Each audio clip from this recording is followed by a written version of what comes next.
Hey guys. Candy's not coming. Like everything else in my life this season, it had to be rescheduled. Or canceled. You know? Just, it's been the worst Christmas season when it comes to that stuff. Ever.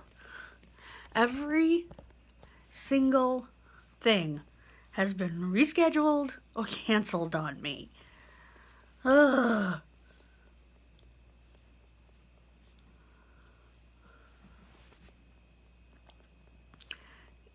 Candy has massive poison ivy.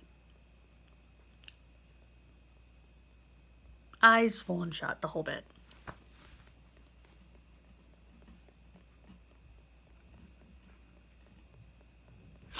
You know, when she first wrote to me this morning and she said she'd come after urgent care, I knew darn good and well she wasn't going to make it here. Her eyes are swollen shut. I don't know how she drove to urgent care.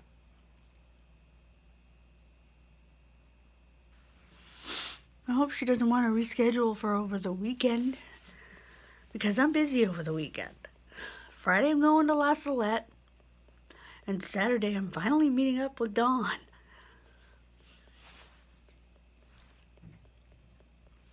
Hopefully La Salette doesn't get rescheduled, like everything else in my life this season. And I'm not upset at Candy. She's got, it's horrible.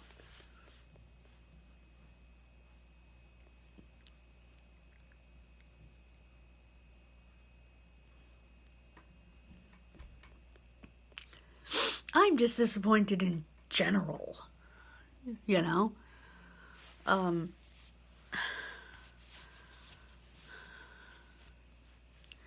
it just seems like everything has gotten rescheduled this season or canceled. So, I'm praying really hard.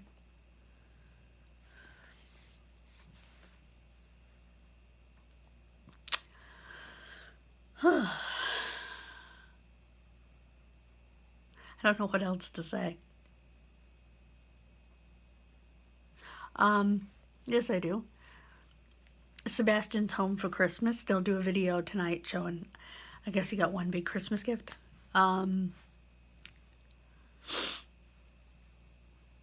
Hopefully, everybody's Christmas videos will be out tonight. Millie Husky and Life with Malamutes put theirs out last night on Christmas. But Ellie and Jared's was the, I think it was Christmas Eve. I think that's usually when the Griffiths party is.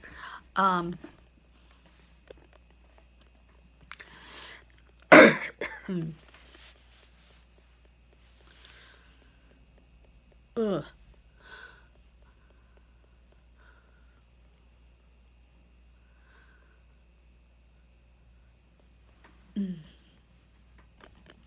It's strange. It seems like they have more time off from school. Like, I think they have a full 2 weeks. I don't remember us ever having a full 2 weeks.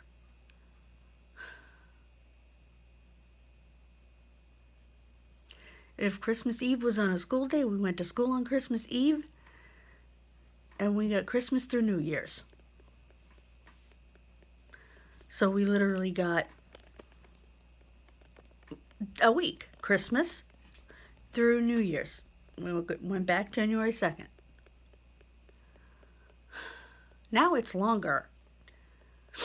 Even here it's longer, because Carrie gets like 2 weeks. Because she gets the week of Christmas and the following week between Christmas and New Year. Which is weird. Because, like I said, we never got that. How much time off did you get at Christmas? Let me know in the comments. I'm hoping to get comments. Let's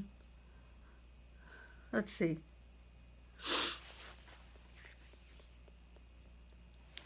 Does everyone have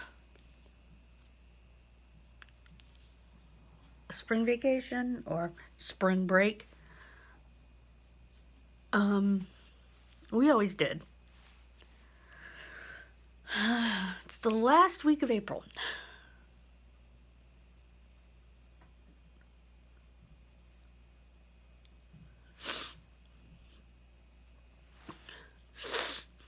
Then you would come back after the last week of April to the fourth and final quarter of school. That's when that would start.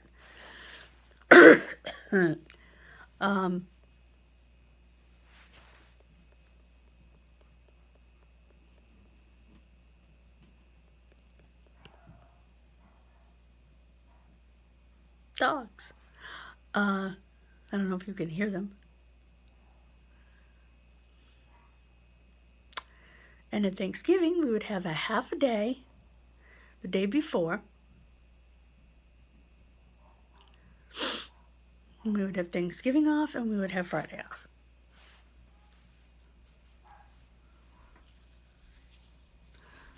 So it was like a long weekend.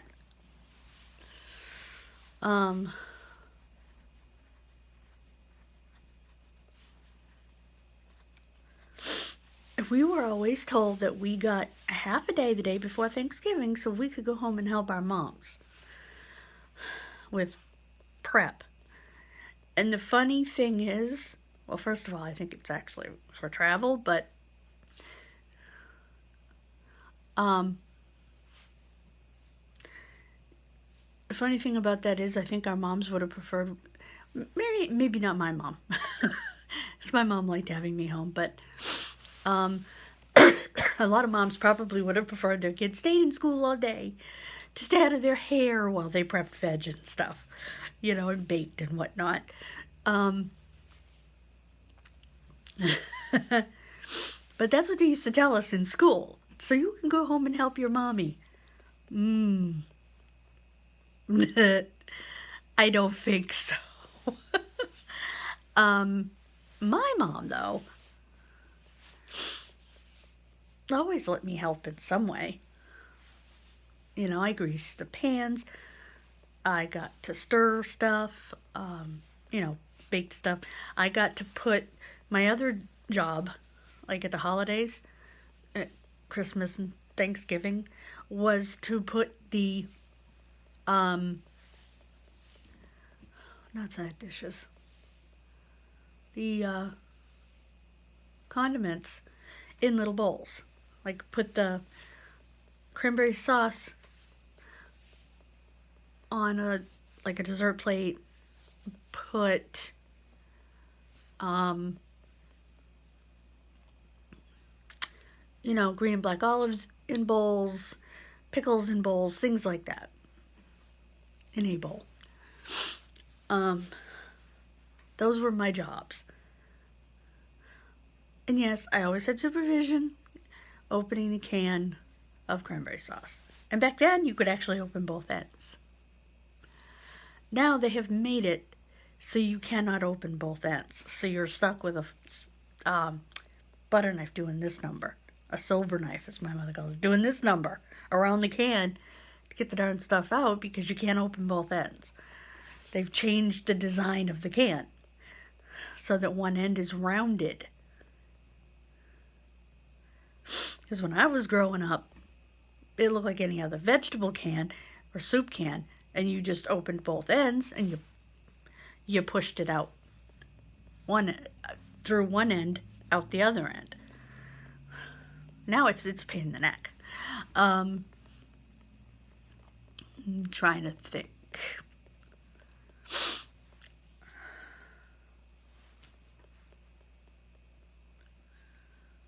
And when we went back to school for the new school year, we actually went back September 2nd. Imagine that, or whatever the day after Labor Day was.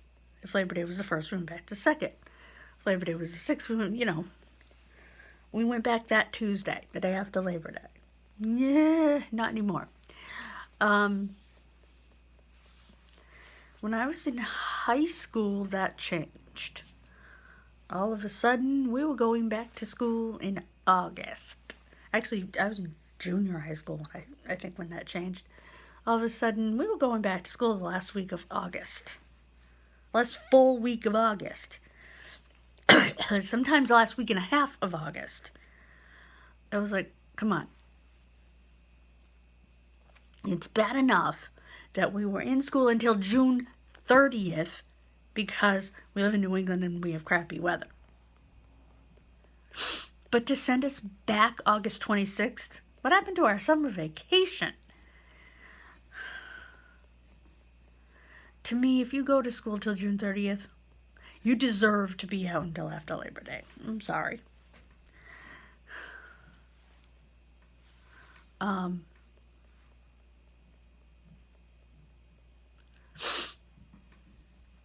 Then one year we went to June 30th, and it still wasn't our 180 days. I don't know if that's across the board, like the whole country has to have 180 days, but we do here, and you have to fit those 180 days in between the first day of school and June 30th, because the fiscal year ends June 30th. So no matter what, you don't go to school past June 30th because of the fiscal year. Most people know, but for those who don't know, maybe you're a younger person listening to this, a fiscal year, fiscal means money, it's a money year. It's the length of time for which the money for that is allotted. June 30th to June 30th is the fiscal year. That's the money year for the school. After that, they have to go back to the town and start a new fiscal year, a new money year, a new money allotment year. You can't bump into another fiscal year, the money for the next school year, by staying in school in July. You can't do it. Although, that being said, they have summer school, so I don't understand how that works. Maybe that's probably a separate budget in actuality than the fiscal year budget. I think that's a separate budget. It's got to be.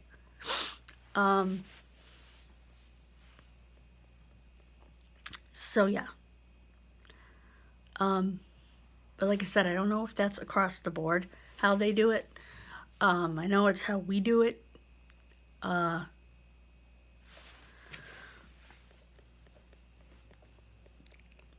Like I said, the only year I think that we didn't make our 180 days, by June 30th was when I was in 7th grade. The 87-88 school year. And that was because they had been working on the school. And we couldn't start on time. We didn't start until September 14th. Longest summer vacation in history, I swear. Matter of fact, they came to our door because it was going to be my first year in that school system to tell us that we weren't starting until September 14th. I was like, holy crap. And it was nice to have summer vacation, but then we went back to school, and because we'd had such a prolonged summer vacation, we had a prolonged school year. Like I said, we still didn't get it because we went all the way up to June 30th, and that was as far as we could go. And that in and of itself is not fun. You forget you have to make up snow days and all of that crap. And, what was I going to say?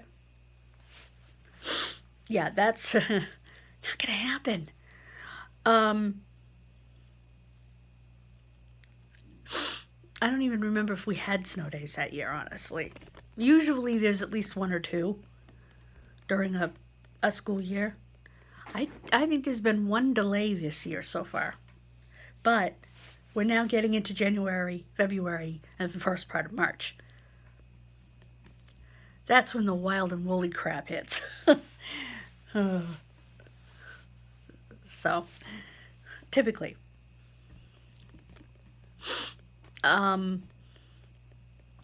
Anyway, that didn't turn out to be, even though we had a long summer vacation, we had a long school year too, to make up for it. And I remember as we're getting into the last week of school, was the last week of June, and it was freaking hot. It was humid.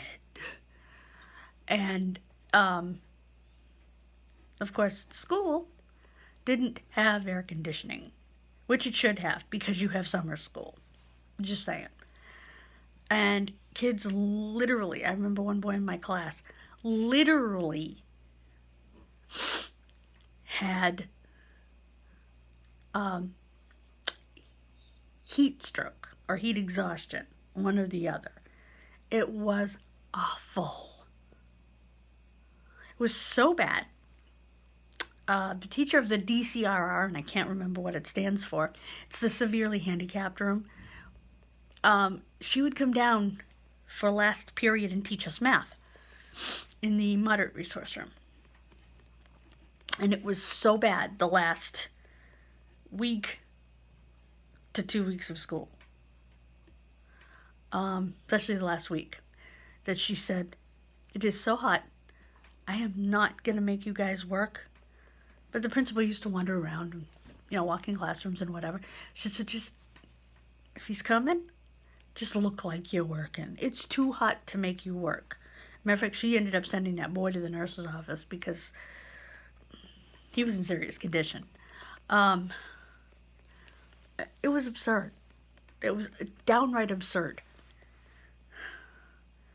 But you have to get those days in. And, excuse me. And I get it. You need to get those days in. But there has to be a better way to get those days in. I mean, back then we couldn't do remote learning because, well, most of the computers, nobody had computers at home at that time, and most of the computers that we had at school didn't have a brain. Excuse me.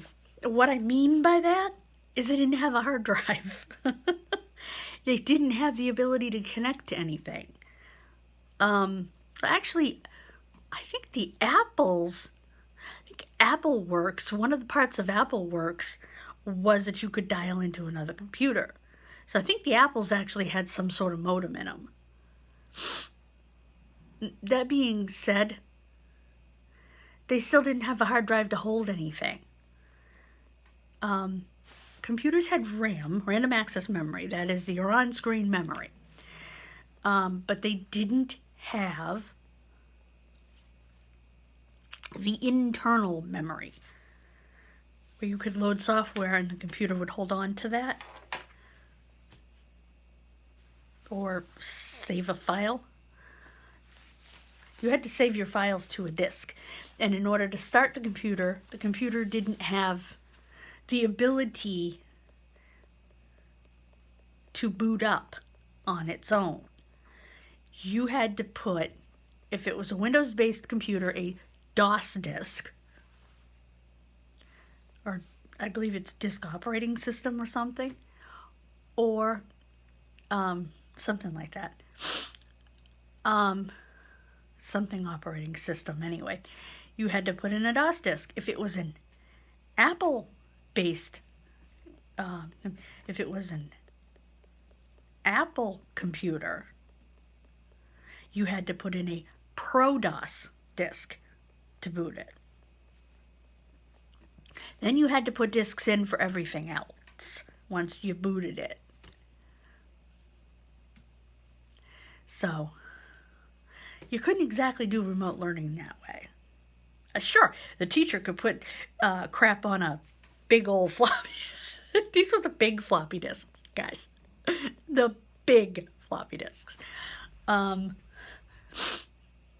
and send it home to each kid and have the kids stick it, if they even had a computer, in a computer. And, you know, but most of the kids, we didn't have computers, you know. We had just started using one the year before to play Wheel of Fortune in school. You know, pop in the DOS disc, pull that out, pop in the Wheel of Fortune disc. That was the extent of our knowledge. It's not like today, where kids can look at their teacher through this, you know? I don't even think this had been invented yet. I'm going to boot my laptop because I would be interested to know when this was invented. And you know, it's funny because when I was a kid, if you'll recall, Inspector Gadget was big, and Penny, his niece that he raised, had a computer book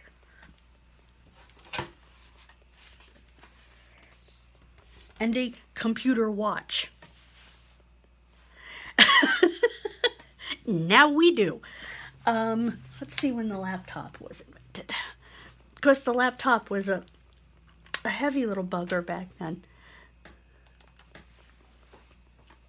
This one you could actually sit on your lap.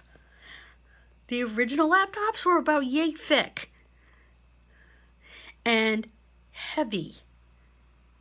Like we're talking 5-6 pounds. All right, let me. When did the first laptop come out? Did the first laptop come out? The first laptop computer came out October 1st, 1981. Okay, that is not a laptop.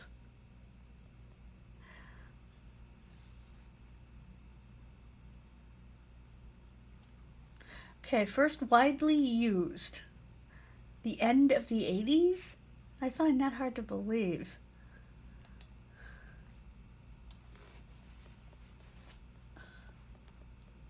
Okay, the efforts began in the 70s to build small portable computers. Huh.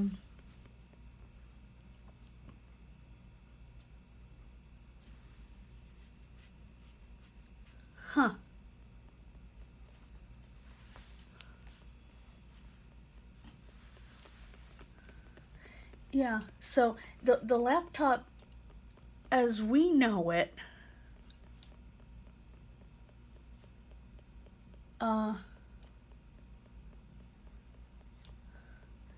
okay, that is what they called a laptop. I gotta show you this. I don't know if I can get it in there. That is what they called a laptop. I'm sorry. That's a desktop. Let me see if I can click on the picture. There we go. That, my friends, is not a laptop. Ah, that is too funny. Oh boy. So yeah, it's been an interesting conversation though. There's the Osborne 1, again, not a laptop. Look at the little tiny monitor on this thing. Let me click on it. Look at the little bitty monitor on this thing. Do you see it? It's right there. The monitor on that thing is smaller than the monitor on my telephone. Oh boy. Yeah, so those are not. We had a computer similar to that, where you could fold up the keyboard. Only the keyboard came out and it had a curly cord, like a phone cord.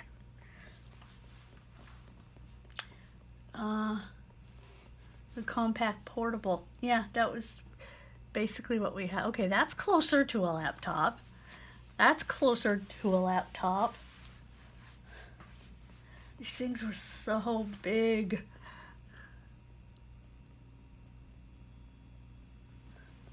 Okay, that's a weird laptop. Oh, I thought that was a monitor down there. The first laptops, to me, they look like word processors, which were a craze in the 80s.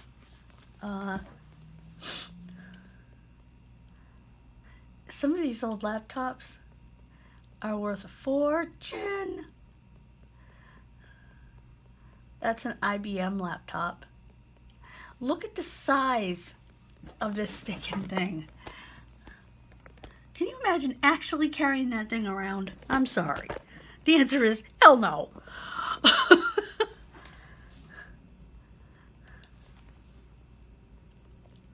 Going through this and seeing. Good Lord, the plug on this alone is like an Xbox power brick. Look at that. Whoopsie. Look at that one. The plug is a freaking Xbox power brick. Sheesh.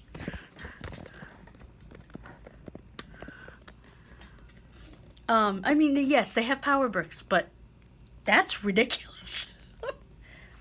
Mine has a power brick about, yeah, you know, but that's absurd.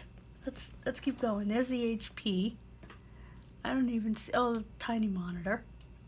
Well, at least the monitors are getting a little bigger as we go. Okay, the Apple PowerBook.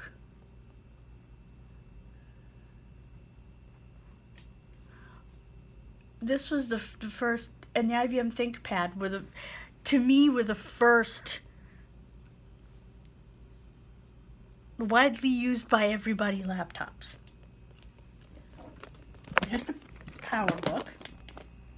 Okay. Nope. There's the PowerBook. Okay. Now let me show you the ThinkPad.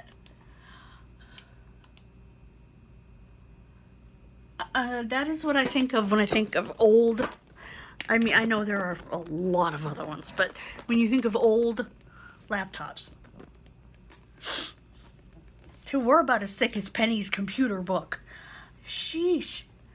And my first laptop, instead of just being able to lift it to open it, you had to push a slide over. It locked when you shut it. It had a little thing that stuck out, and when you shut it, it locked. That thing stuck in a hole and locked. So you had to slide a slide down here. You had to slide a slide when it was closed, because there was a little hook that stuck out here and went in there. So you couldn't just open it. You had to slide a slider. A lot of the old ones had that.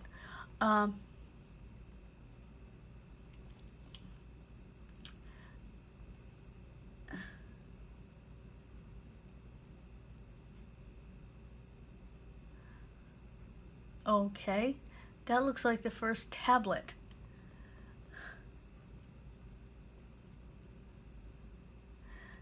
As hard drives became smaller, it became easier.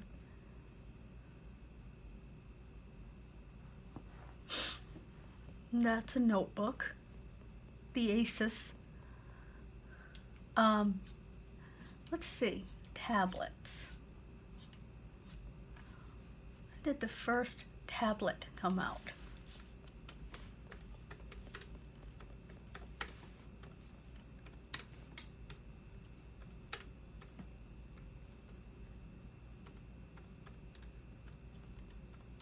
I'm gonna guess not that long ago. Yeah, April 3rd, 2010.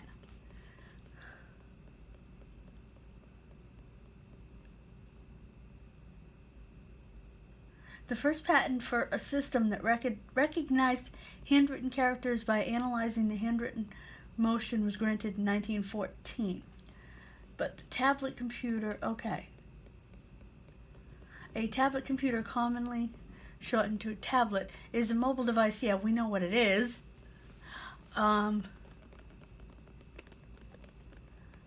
Let's see. This is going to take a while to upload, guys, but that's okay. Okay.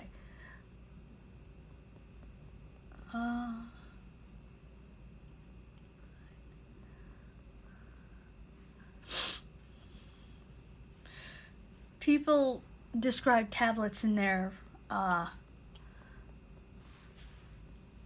do you call it? Science fiction and stuff.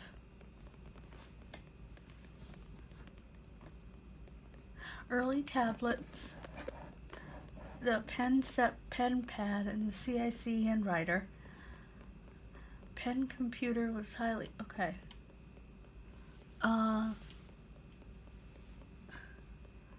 The Nokia. Goodness sakes, that thing looks like a PSP. This is one of the first ones. This is a Nokia. It looks like a PSP, doesn't it? Or a Vita.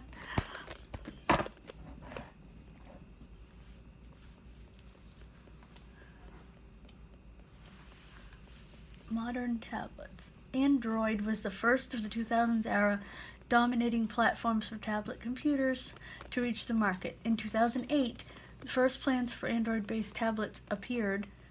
The first products were released in 2009. Among them was the Arcos 5, a pocket-sized model with a 5-inch touchscreen. It was first released with a proprietary operating system and later, in 2009, released with Android 1.4.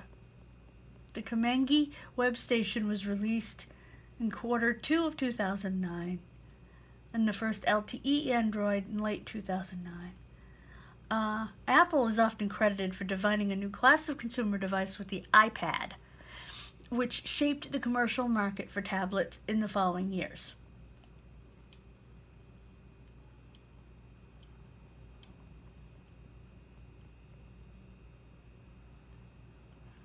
Okay, I'm going to click on smartphone and find out when it came to be. Well, the forerunner of the smartphone was the the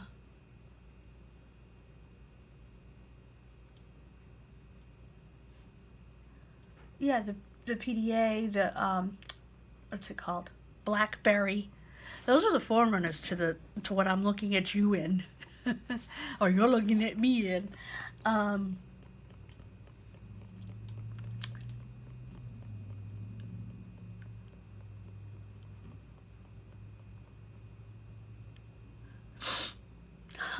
In March of 1996, Hewlett-Packard released the Omnigo 700LX, a modified HP palm top with a Nokia 2110 mobile phone piggybacked onto it.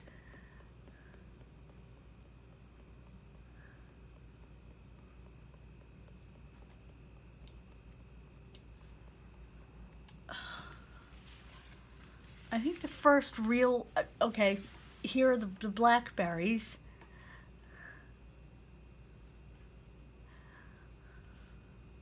Those were the early smartphones.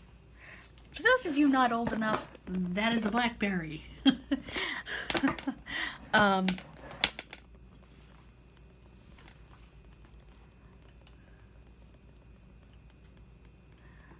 Okay. Early 2010 saw a shift in smartphone interfaces away from the physical keyboard and keypads to ones with large finger-operated capacity touchscreens. The first phone of any kind with a large capacity touchscreen was the LG Prada, announced by LG in December of 2006. So that was the first smartphone with a touchscreen in the whole business. In January of 2007, Apple introduced what I am looking at you in, or what you are looking at me in, the iPhone, which became the standard for smartphones. Then Android jumped on the bandwagon, and so, yeah.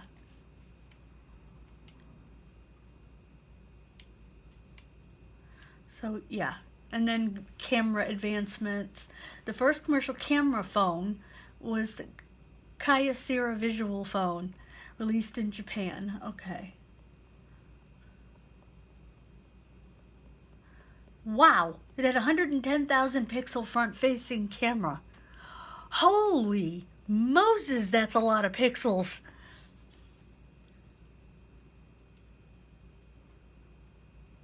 Many early smartphones didn't have cameras at all. and earlier models that had them had low performance and insufficient images. The Nokia N95 was a notable one for 5 megapixel.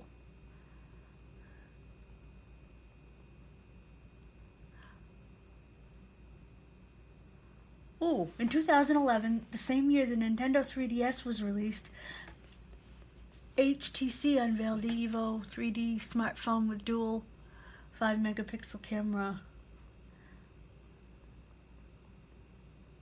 The 2012 Samsung Galaxy S3 introduced the ability to capture photos using voice commands.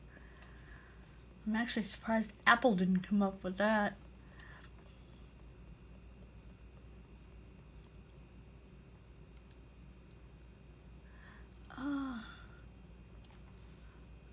So yeah.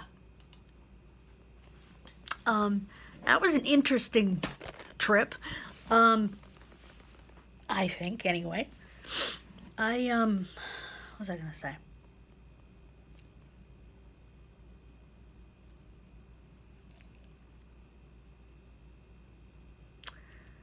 I just find that stuff fascinating because of the era that I grew up in, you know, because I grew up in the late 70s and the 80s. I went to school through the 80s. So, for me, the first time I put my hands on a computer was 1986, which is earlier than a lot of other people, obviously. You know, I was a good generation for that. And I had a wonderful, oh, I got makeup on my shirt, computer teacher, in junior high school.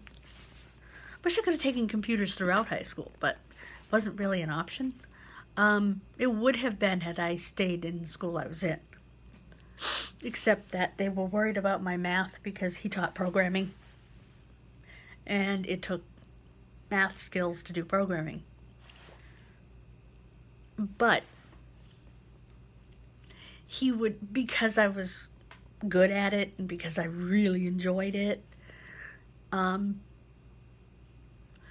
was I was kind of his pet. He would have me come in during a study hall or after school for a little while, and he would teach me on the IBMs. The IBMs were for the high school kids. I was in junior high school. Because the IBMs were more difficult to deal with than the apples. Yeah, I can say the word apple. Been saying it since I was a baby. So that,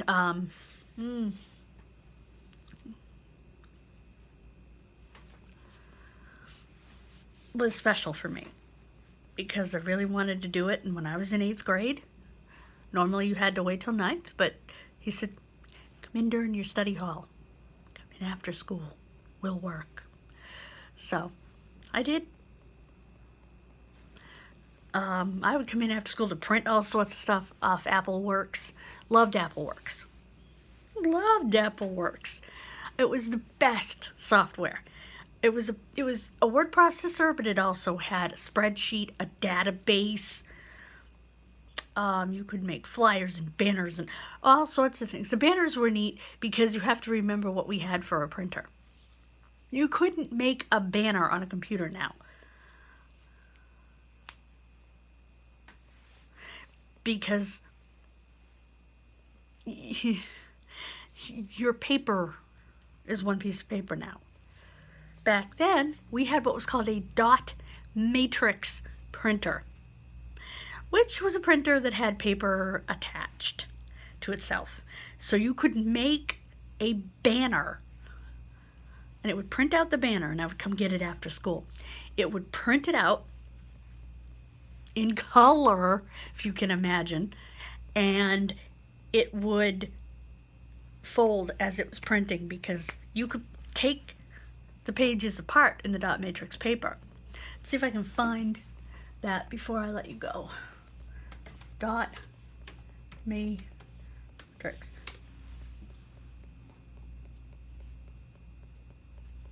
Images. Okay, here's the paper.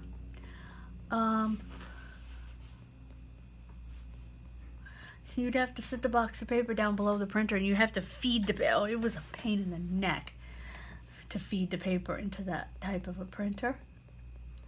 And it's literally a matrix of dots. That's why they call it dot matrix. Here we go. Here's one. I'm trying to find one that kind of sort of look like ours.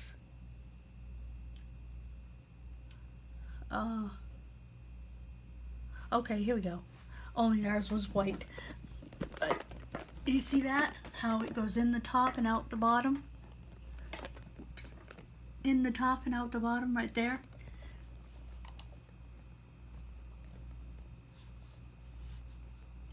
It's more like this one. I wish I could make the screen bigger, but there we go.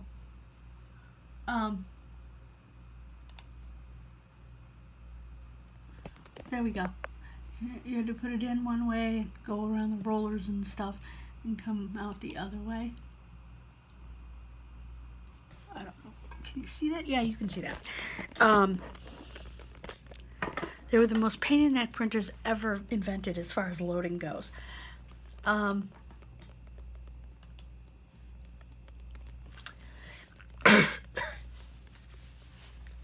they took forever. They were noisy as all get out. But I am going to stop this video so that I can load it onto the computer so that I don't lose all of my memory, so that I can delete it from the phone. I will see you after for another video. That will not be this long. Bye, guys. Have a wonderful rest of your day. God bless you. And please hit subscribe. Bye-bye.